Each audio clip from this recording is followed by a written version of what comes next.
Le damos la bienvenida a Mónica Marquina, especialista en educación por Flaxo, para que nos cuente, bueno, qué reflexión tiene y qué opinión. Bienvenida, Mónica. Aquí te saluda Martín Bustamante.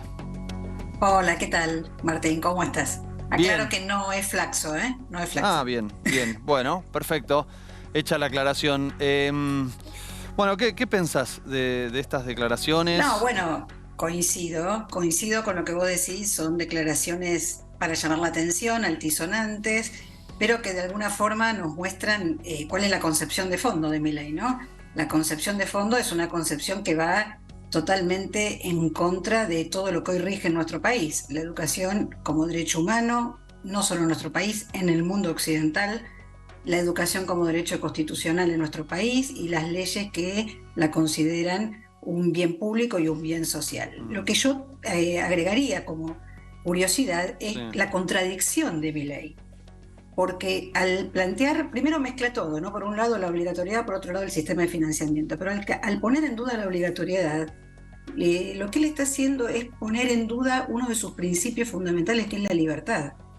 Cuando nosotros hablamos de educación, hablamos de libertad y autonomía del individuo. Y justamente lo que él está haciendo al relativizar la obligatoriedad es justamente poner en duda uno de sus principios máximos. ¿Cómo va a ser con una sociedad libre para que avance y se desarrolle Sí. con gente que no está educada y que por tanto no es libre para el pensamiento crítico, no es libre para su expresión, para la libertad de opinión, etcétera? Lo que nos muestra en ese caso es lo que él dice es realmente una farsa. En realidad le está hablando de un populismo conservador, en donde la educación en todo caso no es un factor de desarrollo y de avance, sino que los privilegios se heredan, y en una sociedad donde los privilegios se heredan y la gente no está educada, Sí. rige la ley del más fuerte, y bueno, hay ganadores y perdedores, ganadores de cuna y perdedores que, bueno, es la gran mayoría de la sociedad que no está en condiciones, no tiene la oportunidad de igualarse a través de un motor tan importante que ha sido desde principios del siglo XX en adelante, que es la educación, ¿no? Pero él dice que la educación que imparte el Estado, interpreto, ¿no?, sus palabras, pero dice, no es educación. ¿Por qué no es educación? Porque es adoctrinamiento. Por lo tanto, no garantiza la libertad, como vos estás diciendo, en su esquema conceptual, Sí, ¿no? sí, eso, digo, hemos visto casos, se han visto ejemplos en donde hay veces que eso sucede, lo cual eso no significa poner en discusión el rol del Estado. Lo que él está haciendo es, bajo casos aislados, poner en discusión al Estado como el garante de ese derecho constitucional, ¿no? Pero por otro lado, mezclando estas cosas, Sí. pone en discusión un sistema de financiamiento que es absolutamente perverso y también es una ilusión, ¿sí? Porque lo que él quiere decirle a la sociedad es que con un voucher, con un papel, Uh-huh. el Estado ya no interviene en la educación, sino que lo que hace es que las familias puedan elegir la educación. Lo que Milei no dice, que esto ya ha sido probado y hay casos en el comparativo internacional, Sí. es que ese voucher no equivale a una educación de calidad. Es un voucher a partir del cual va a haber familias que van a poderle agregar dinero y comprar en el mercado educación de alta calidad, y otros que con el mero voucher, porque no va a tener otra posibilidad de acceder a la educación, va a acceder a las escuelas que están en peores condiciones, que no tienen la capacidad de, con más recursos, mejorar, etcétera, en un mercado educativo competitivo, en donde las escuelas van a pelearse entre ellas por captar a los estudiantes que más posibilidades tienen y además en mejores condiciones están. Esto no lo dice, lo mismo que pasa con la dolarización, ¿sí? O sea, plantea como grandes Sí. eslogans Eslogans, que claro. parecen la salvación de todos los problemas, cuando Sí. en realidad lo que está mostrando son mecanismos altamente desigualadores, y que en una sociedad que él plantea que se supone libre y que va hacia el desarrollo, es una sociedad que va a estar fragmentada, segregada, sin cohesión, al borde del desequilibrio permanente y sin una educación que es la igualadora. Lo que sí es verdad es que la educación no está bien, ¿sí? A Tampoco ese lugar podemos quería ir, decir, Mónica, sí, quería ir a ese lugar, porque vos estabas hablando de desigualdades y digo, bueno, ¿y hoy cómo estamos? Eso es lo que me disparaste exactamente. Digo, claro, aquellas personas que tienen más recursos, muchas veces, aquellas personas, aquellas familias pueden enviar a sus hijos a colegios que tienen mejores condiciones generales, digo, edilicias, mejores bibliotecas, infraestructura, no sé, tecnología, idiomas desde el principio. Digo, hay una cantidad de cosas que aquellos que tienen mejores recursos hoy en la actualidad lo pueden hacer. Sí, exactamente. O sea, que Milei diga lo que diga no puede ser excusa para que nosotros soslayemos los problemas que hoy la educación tiene, ¿no? Y hoy la educación tiene problemas muy graves, producto de, primero, problemas estructurales del sistema educativo, pero Sí. también repercusiones del aumento de la pobreza en la sociedad, ¿sí? Ahora, ¿eso cómo resolverlo? Bueno, con políticas activas, digo, con un programa de gobierno que apunte a que los chicos en tercer grado sepan leer y escribir, a que haya recursos para que las escuelas estén medianamente en condiciones para poder aprender y enseñar, y que los chicos del secundario terminen un secundario con un papel que diga exactamente que aprendieron y que realmente sepan, ¿no? Estas cosas con políticas activas se resuelven. El problema es que lo que nos está planteando Milei es directamente que le dejemos que en esta crisis los estudiantes tengan la posibilidad de decir no estudio. Es Y en realidad renunciar. eso es renunciar a eso que vos renunciar, estás diciendo, digamos. A establecer exactamente, y políticas activas para asumir. revertir la situación. Sí, y asumir, o sea, hay dos caminos. El de Milei, que es asumir como principios morales y políticos Sí. que el deterioro es un hecho, el deterioro educativo, y que una minoría es la que va a cumplir con el ideal de la formación.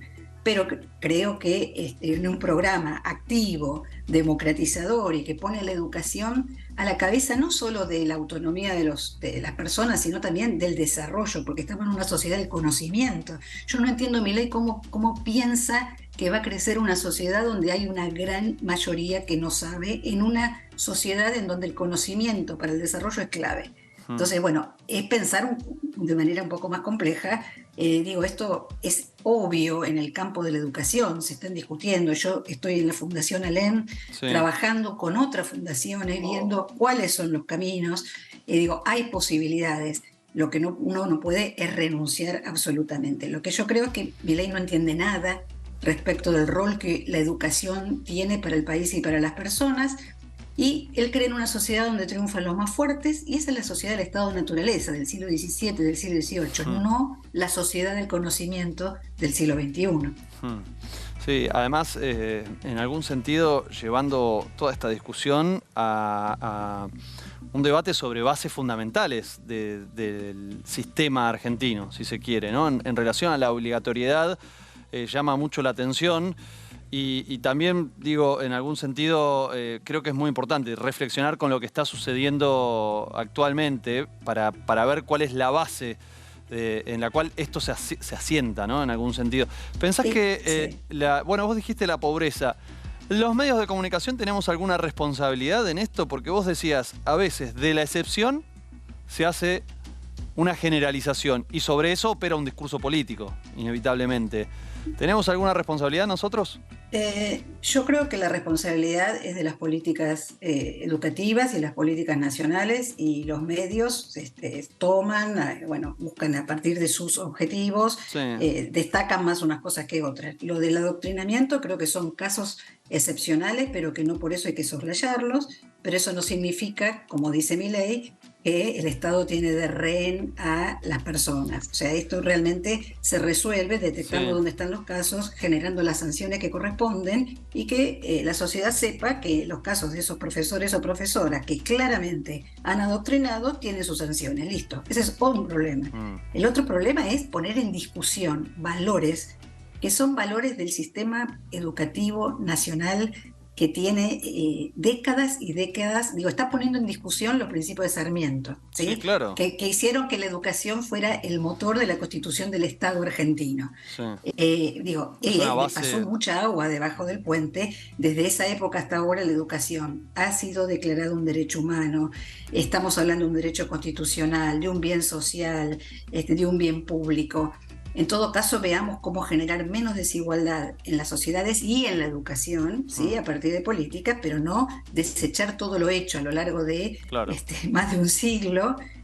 Bueno, porque en realidad es poner en discusión el papel de la educación en las repúblicas occidentales, que claramente está demostrado que que son clave, ¿no? Y esto no es un problema solo de Milei, sino de muchos movimientos de ultraderecha que van en este sentido, pero Sí. además muy endebles en los argumentos, ¿no? Claramente se desarman rápidamente esos argumentos que mezclan, por ejemplo, cuestiones de fondo como la obligatoriedad, por qué es importante en una nación y en una sociedad, y con otra que es un sistema de financiamiento, que nada tiene que ver con la obligatoriedad. Él mezcló todo en una bolsa para aparecer y empezar a hablar, bueno, de estas cosas de voucher que en Gran Bretaña, por ejemplo, fracasaron en la época de Thatcher, o en Chile también en la época de Pinochet, que fracasaron. ¿Por qué? Porque generan mayor desigualdad, ¿sí? Y si queremos sociedades cohesionadas, democráticas, que convivan y que apuntan a pensar el desarrollo,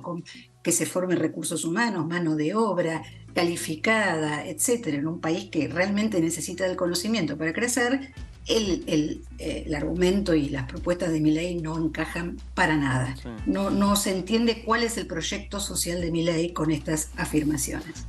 Con esta te hago la última, Mónica, pero Sí. vos mencionabas recién que una acción que se está dando en muchos lugares del mundo, ¿no? De ataque hacia el sistema de educación, sobre todo en Estados Unidos. Uno lo ve en las noticias que escucha.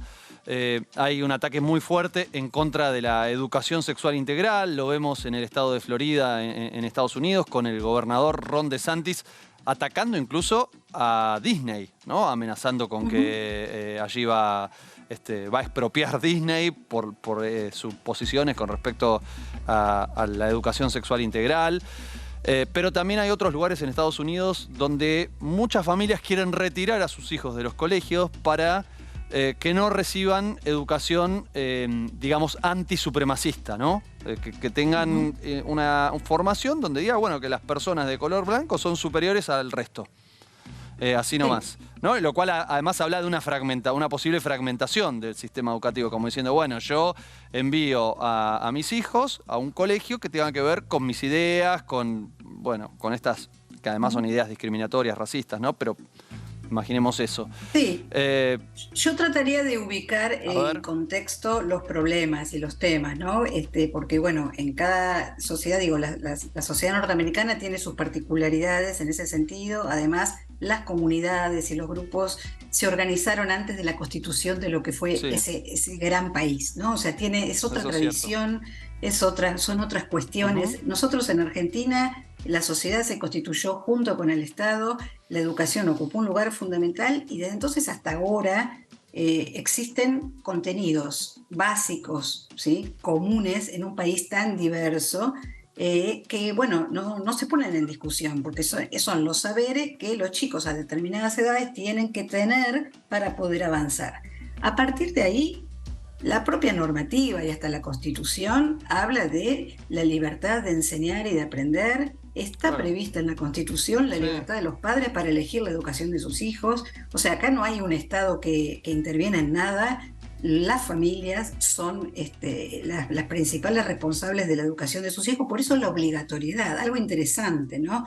Porque la obligatoriedad está vinculada a una carga pública que el Estado le impone a aquellos padres y madres que no llevan los hijos a la escuela, ¿sí? O sea, está pensado en ese sentido. Y en ese sentido los padres no solo tienen la obligación, sino que tienen la libertad de elegir la educación para sus hijos.